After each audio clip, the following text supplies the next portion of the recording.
With that, I'd like to introduce our first speaker tonight, Kat Willis. Kat is the founder and executive director of the Tannery World Dance and Cultural Center. She's also a founding member of the Santa Cruz County Black Coalition for Justice and Racial Equity and is a founding director of the Black Health Matters initiative. Tonight, Kat's going to be reflecting on the 1-year anniversary of the murder of George Floyd and the impact of that tragedy, both on a national level and locally. She's also going to talk about the great racial justice work being done in our community today and the Black Health Matters initiative. Kat? Thank you so much, Tulsi. Good evening, everyone. And thank you to Lookout Santa Cruz for this opportunity to talk and the whole team for just giving a platform for this necessary conversation. I'm proud to join this conversation tonight, and it's an honor to be here with all of these speakers and to have an opportunity to speak. I speak tonight as a community member, as a mother, a sister, and a friend.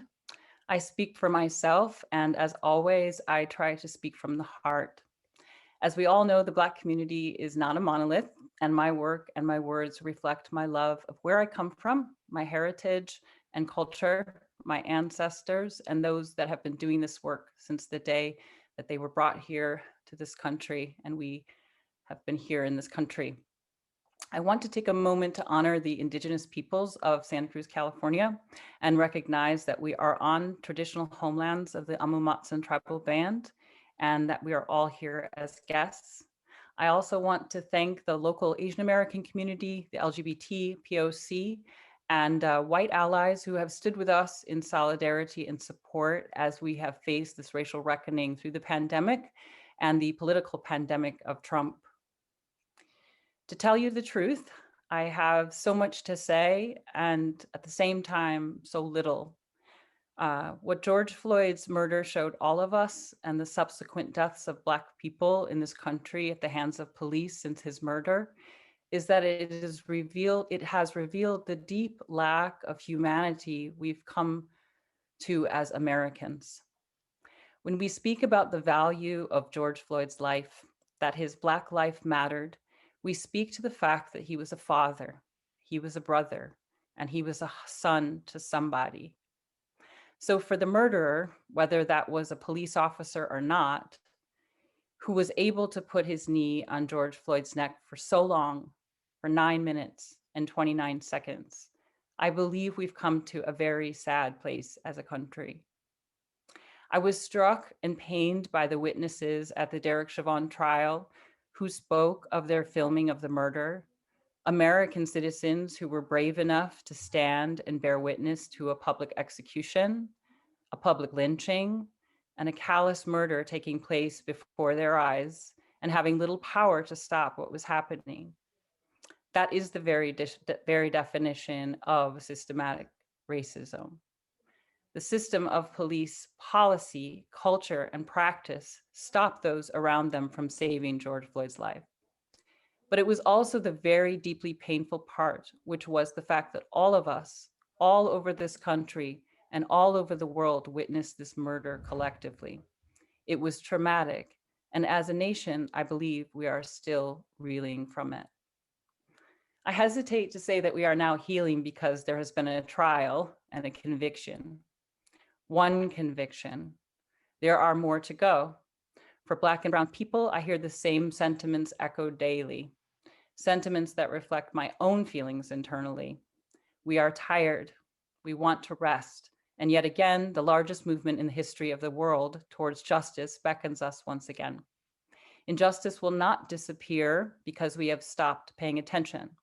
It cannot be willed away through Instagram posts and relegating Black Lives Matter to the same political trope of the angry Black protester bent on burning and looting. We cannot lean on the hyper-politicized false equivalents of anti-Black mass incarceration and unaccounted police brutality to the notion that bringing true justice means blue lives do not matter. This is an American problem. The Black Lives Matter movement has nothing to do with politics. This is a human rights issue. It is about our willingness and understanding that Black lives in America face inequity and injustice systematically, and it must be made right. Our legacy and the American legacy of our forebears is riddled with disenfranchisement after disenfranchisement, roadblock after roadblock, and the consistent insistence that Black and Brown people remain at the back of the bus, the back of the line, and the last to take a seat at the table. We are under-resourced, underrepresented, and over-policed, and the work we must embark on as a nation and as a community requires that we look closely at this reality as one. We should and can, as Americans, ask the hard questions about the culture of policing in communities of color. We should all value justice and fairness and accountability if it means all of us will live in a society in which my Black son will receive the same treatment for getting pulled over for driving without a headlight as his white best friend, that our police officers will view both of them as the young adults that they are, not one as an inherent criminal. Defund the police is not an irrational call to strip police of their ability to serve and protect American communities. It means we are creatively working with police leadership, community members, and mental health experts to identify how police budgets can build mental health responses instead of guns drawn. It means over time, less money spent on bodies in our county jails, but human lives taking real steps for rehabilitation or the kind of deep mental health care needed for drug addiction and mental illness. The murder of George Floyd changed something very deep inside of me and inextricably. To speak so frankly to all of you today, I would not have done that a year ago. Not for a lack of urgency to speak on white supremacy and racism in our society and our community, but because I was frightened of being targeted, that my family or community might be physically hurt in some way. The backlash to progress is very real. And as you might imagine, this very platform tonight had to be closed so that those who seek to attack progress could not just drop in and bomb the discussion that we're having right now. So the truth is, American society must define and acknowledge first that systematic racism even exists. This ism called race requires that we take that step, as they say in Ghana, West Africa, one by each. Whether we are talking about Minneapolis or Oakland or Detroit or Compton or Santa Cruz, we know that this work will not get us to the mountaintop unless all of us, and I mean white folks too, join the work locally and nationally. We must understand how race plays a role in our lives and the lives of our fellow Americans. As Martin Luther King said, in a real sense, all life is interrelated. All men are caught in an inescapable network of mutuality, tied to a single garment of destiny. Whatever affects one directly affects all indirectly. I can never be what I ought to be until you are what you ought to be, and you can never be what you ought to be until I am what I ought to be. That is the interrelated structure of reality.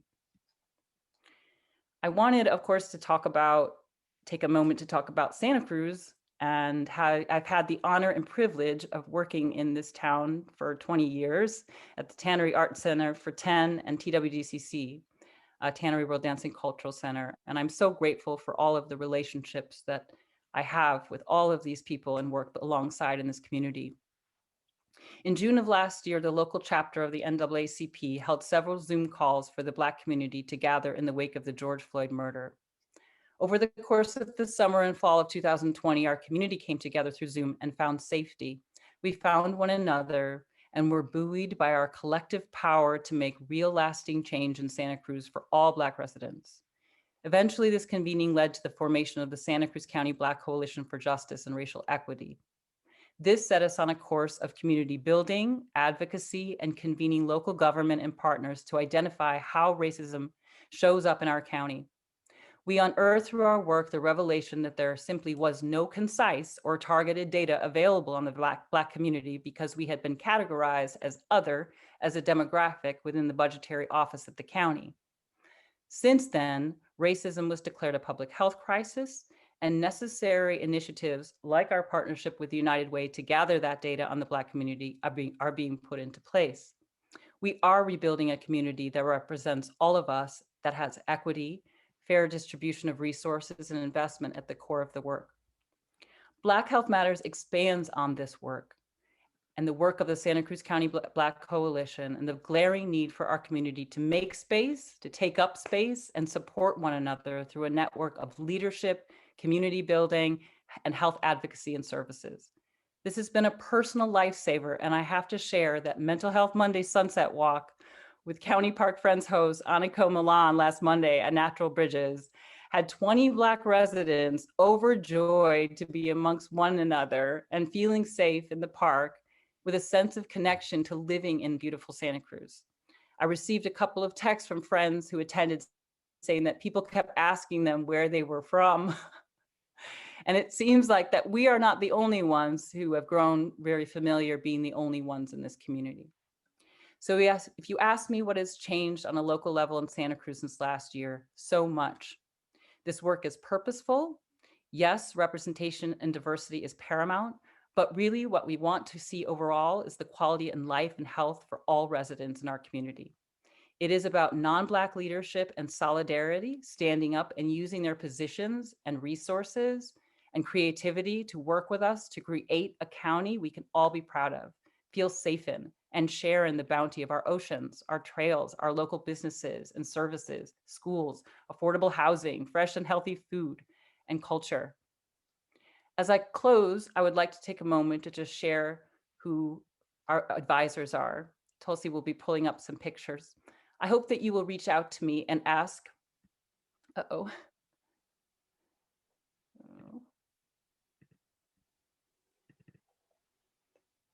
I hope that you will all reach out to me and ask about Black Health Matters and the work that we're doing in the community. I'm happy to share all of the work that we've put together and what we have planned for our community. We need all of your participation to improve the life and the health of the Black community in this county. Thank you so much for allowing me to speak. I'm just going to quickly go through the rest of the slides.